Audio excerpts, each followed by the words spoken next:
Kaça kaç şekeye masken ne? Kaça? Masken bu ne?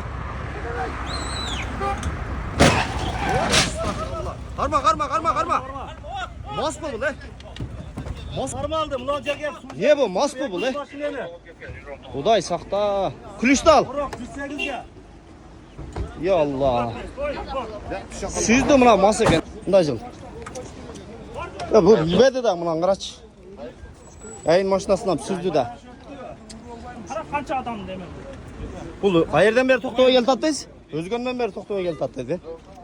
Evet jigitler ehtiyat bolsun gara qaraqla. Mına özgönden beri toktova gel tatken mına maşina. Gelip turabız mına jerde maşinalardı süzüp toktova deyim. Buday sakta. Özgönden beri PPS'nikti süzüp kaçıp gel attır mına joldu japtı tığın aldından da jılıp turula.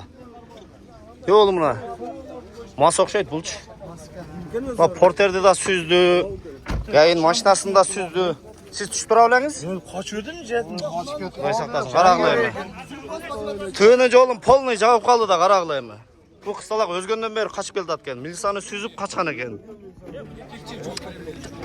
Ne zarılayım şu? Jaş bala eken hem, qarasanar hem. İçinde iki kız var eken. Ehtiyat bolup şaşpay aydasanar bolat da. Buna maçtan qaraqlay. Xuday saktasın hem.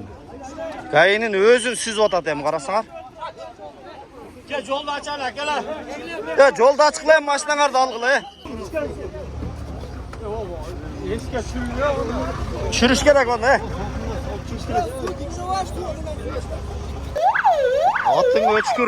Atın öçkür araktın ayınan qarasanar hem ne oldu at hem jigitler. İçpeyle koygulaç he şu atın öçkür arakты içpeyle koygulaç he. Unan qarayım he. Mas eken bu. İçip gelip durup portelde süzdü, gayın maşinası süzdü, andan arı başka bir adamdı süzüp alıp kaçıp gelip durup mas eken. Çoldun bardığı propka, mına jaktan katu gelip durup ele, tormozu жоқ ele gelip süzdü da. Mas eken emi, ne zarılı emi jigitler içkenden. Je içsiңер bir alыңарға жараша içpейсіңер bir qaraqlı emi. Kança adam, bunun içinde 3 adam var eken. Mına жерде mına porterin артында водителі да kaçıp жетişip қалыптыр. Болбосо водителин қоша süzмөк екен. Ehtiyat болғылачы жигиттерің, не мынчалык Bunda özüңөрдү kıynayсыңар. Uyat emes be, çoğun ele balдар kesingер. Xuday saktasın. Бұл жигитти азыр айтып атат. Мас экен десек, жок, маска деле окшобойт дейт. Чегип алганбы дейт. Ушундай чегип алган болушу да мүмкүн. Жигиттер ушу Наша деген балекет атың өчкүр. Азыр окуучулар арасында ушул нерсе күчөп кетти дейт. Эhtiyat кылгылачы балаңарды. Муну деле жаш эле бала экен азыр мына жерде жардам көргөзүп атат. Скорыйга чакырып койду азыр. Скорый келет азыр. Мына акыбалды карагылайм. Канча деген үй бүлөгө зыян келди. Жигиттер, жолдо өтө эhtiyat болойлу. Мына көз алдыбызда болду мына жерде. Мына машинанын ичинде ичимдиктер.